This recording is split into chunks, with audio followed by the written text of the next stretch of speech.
재미있는 고전 이야기.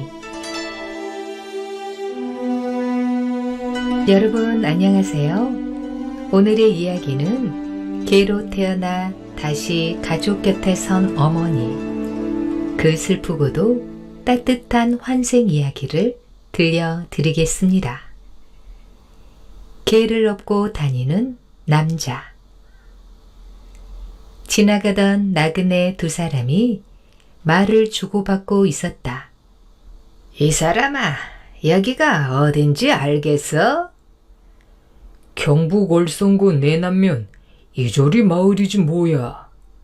아니. 마을 이름을 묻자고 한 게 아니야. 뭘로써 이름이 난 곳인지 알고 있는가 해서 물어보는 거야. 이름이 나 있는 거? 저기 저걸 보게나. 저기 무덤 하나가 보이지? 상당히 오래된 무덤 같군. 어느 귀한 사람의 무덤이라 그 말인가? 사람의 무덤이 아니고 개의 무덤일세. 개의 무덤이라고? 무슨 개였기에 저렇게 큰 무덤을 써 놓았단 말인가? 들어보게. 저 무덤 안에 기막힌 이야기가 묻혀 있다네. 지금의 경주인 서라벌에 살고 있던 어떤 노파 한 사람이 죽어서 염라대왕 앞에 끌려 나갔다. 염라대왕은 남루한 차림의 노파를 훑어보고 나서 묻기 시작했다. 내가 살던 곳은 어디냐? 신라 서울 서라벌이옵니다. 지금까지 해온 일은 뭐냐? 별로 한 일이라고는 없사옵니다. 남편이 병으로 죽고 난 뒤 아들, 딸 두 오누이를 기르느라고 다른 일을 해볼 새가 없었사옵니다. 그럼 이만큼 늙도록까지 남다하는 팔도강산 유람 같은 것도 한번 못 해보고 집만 지키고 있었단 말이냐? 그렇사옵니다. 헤헤, 개같이 집만 지켜왔다니 원통한 생각이 들진 않느냐? 제 자식을 위해서 희생을 했는데 원통할 까닭이 있겠사옵니까? 남같이 즐거운 일 한번 못 해보고도 원통한 생각이 없다니 너는 평생 집이나 지켜주고 사는 개밖에 더 될 게 없겠다. 그러던 염라대왕은 저승사자를 불렀다. 너희들은 이 늙은 것을 끌어내다가 개로 만들어 이승으로 다시 돌려보내줘라. 그런 일이 있고 난 뒤 성이 성씨라고 하는 사람의 집 개가 새끼를 낳았다. 개의 주인 성씨는 노파의 아들이었으니 죽은 노파는 아들의 집에 개로 태어난 것이다. 그러나 아들 성씨는 그런 내막을 알 까닭이 없었다. 다만 그 강아지가 날적부터 영리하고 점잖아서 보통 개보다 소중하게 귀여워하고만 있었을 뿐이었다.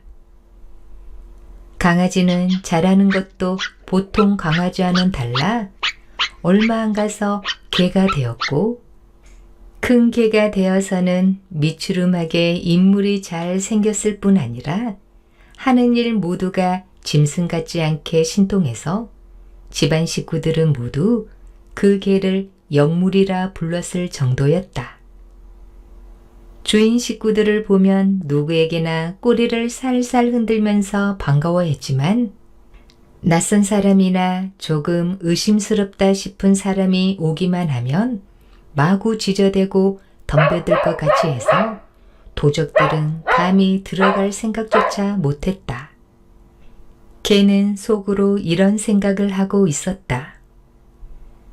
그 밉살 맞는 놈의 염라대왕 때문에 내가 개로 이 세상에 환생한 것은 원통한 일이지만 그래도 내 자식의 집에서 같이 있게 된 것은 불행 중에 다행이 아닐 수 없다. 자식과 며느리와 손자들이 잘 살고 있는 걸 보면 내 마음은 그럴 수 없이 편하단 말이야.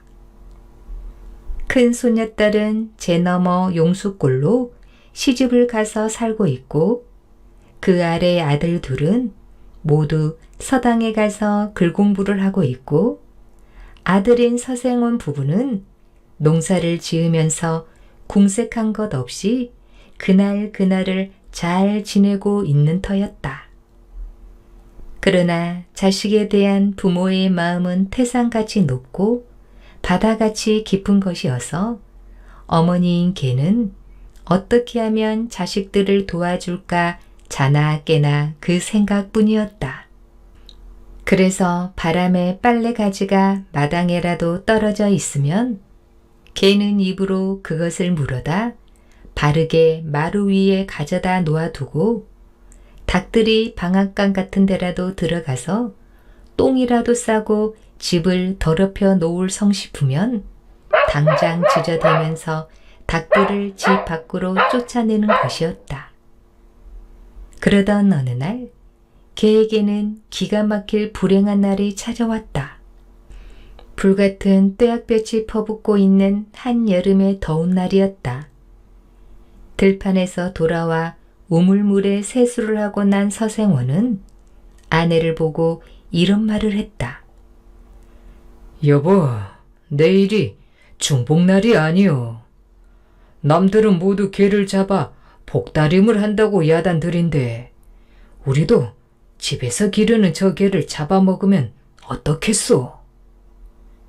며느리도 그 개를 극진히 아껴오던 터라 뜻밖의 소리에 놀라서 남편을 쳐다봤다. 우리 집 개를요? 요즘 날씨가 더워서 그런지 몸이 나른해 게장국이라도 한 그릇 끓여 먹어보면 기운이 날 것 같구려.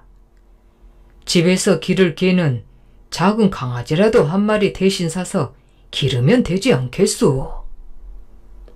며느리는 더 말릴 수도 없고 해서 알아서 하라며 남편이 시키는 대로만 할 생각을 하고 있었다. 그런데 다음날 아침에 개 잡을 준비를 해놓고 개를 찾으니까 벌써 언제 도망을 친 것인지 아무리 찾아도 개는 흔적도 없는 것이었다. 골목에 나가서 불러보아도 소식이 없고 마을 밖으로 나가보아도 전혀 찾을 길이 없었다. 세상에 참 모를 일도 많구나. 그렇게도 주인의 말을 잘 듣던 개가 거짓말같이 행방이 묘연해지다니. 그날 아침 제 너머 용수골에 시집을 가 있던 딸이 아침밥을 지으러 나가니까 어떤 개 한 마리가 꼬리를 살랑살랑 흔들면서 딸을 쳐다보며 반겼다. 아니, 내가 어떻게 여기로 왔니? 첫눈에 보아도 그 개는 친정집 개인 것을 알 수 있었다. 개는 딸이 서 있는 앞에 쪼그리고 앉으면서 끙끙 앓는 소리와 함께 눈물을 줄줄 흘리고 있었다. 이상한 일이다. 무슨 까닭이 있는 개로구나. 딸은 개 머리를 쓰다듬어 주고 나서 따뜻한 밥을 먹여주고 마룻 밑에다 멍석 떼기를 깔아 편안하게 쉬도록 해 주었다. 그러던 며칠 뒤 성생원이 집에서 낮잠을 자고 있으려니까 꿈에 죽은 아버지가 나타나서 호되게 꾸짖었다. 전하에 둘도 없는 이 불효막심한 놈아! 너는 어찌하여서 내 어미를 잡아먹으려 했느냐? 아니, 아버님, 그게 무슨 말씀입니까? 이놈아, 내 집에서 기르던 그 개는 내 어미가 이 세상에 환생한 거란 말이다. 아이고, 이거 큰일이 났구나. 성생원은 깜짝 놀라 잠이 깨어 일어나서도 정신이 아찔하고 하늘까지 빙빙 돌고 있는 것 같았다. 아니, 그 개가 우리 어머니였다니. 성생원은 그 시간부터 온 식구를 총동원하여 개를 찾아 나섰다. 삼천리 팔도강상 방방곡곡이라도 돌아다니면서 어머니인 그 개를 찾지 않으면 안 될 형편이었다. 그러나 북산 및 마을 전체를 훑어보아도 남산 및 마을 전체를 훑어보아도 개는 나타나 주지 않았다. 그래서 다음 날은 제 너머로 가서 우선 딸내집부터 들렸다. 어머니! 어머니! 혹시 여기는 안 계십니까? 하고 물었더니 딸이 놀라서 버선발로 뛰어나왔다. 아버지, 어찌된 일이세요? 할머니는 돌아가신 지가 이미 오래인데 난데없이 할머니는 왜 부르셔요? 그러고 있는 동안에 성생원은 마루 밑에 누워있다가 고개를 쳐들고 있는 개를 발견하고서 미친 듯이 달려가 부둥켜 안고 엉엉 울어댔다. 아이고, 어머니, 여기 계셨습니까? 아이고, 어머니, 어머니, 이 죽일 놈을 용서해 주십시오. 앞으로는 좋은 음식도 많이 장만해 드리고 팔도강상, 명승대찰로 모시고 다니면서 전생에 못다 해드린 효도를 해 올리겠습니다. 어머니. 그 소리를 듣고서야 딸도 그 사정을 깨닫고 아버지와 함께 땅에 엎드려 울었다. 할머니, 할머니!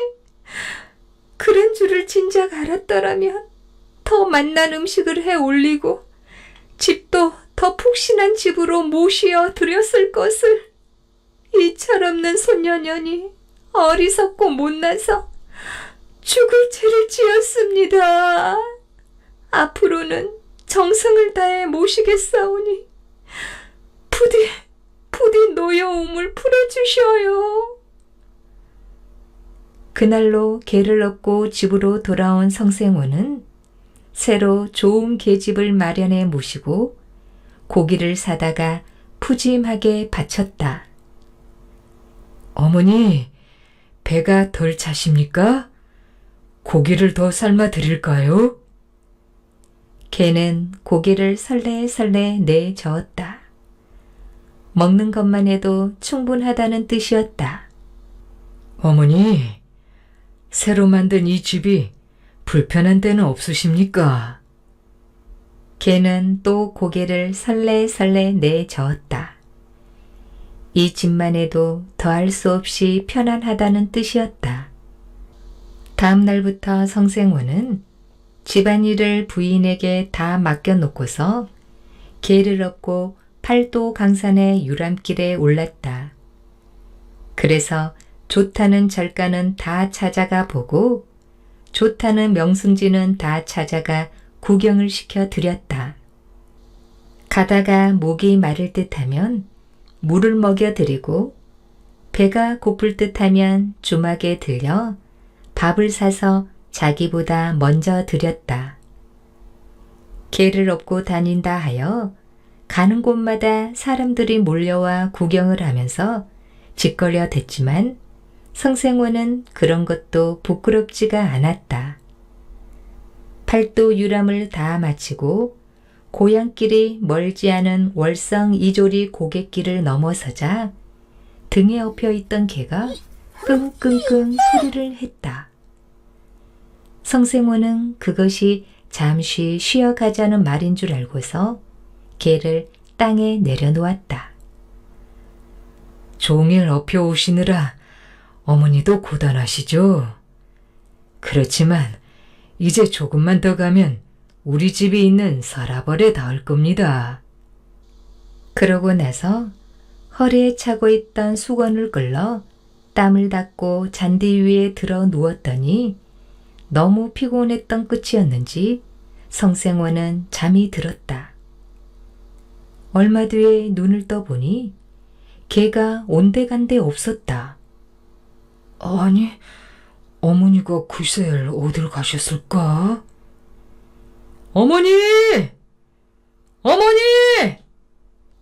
일어서서 찾아보았더니 조금 떨어진 곳에 개는 제 발로 구덩이를 파놓고서 그 안에 들어가 자는 듯이 죽어 있는 것이었다. 어머니, 왜 이러고 계십니까? 집에 가서 더 오래오래 호강하시며 사셔야지요. 성생원은 개를 끌어안고 목을 놓아 울었지만 한번 가버린 목숨은 다시 돌아올 길이 없었다. 성생원은 그 자리에 큰 무덤을 쓰고 비석을 세웠지만 세월이 오래 지나 무덤은 사라지고 지금은 비석만 남아있다고 한다.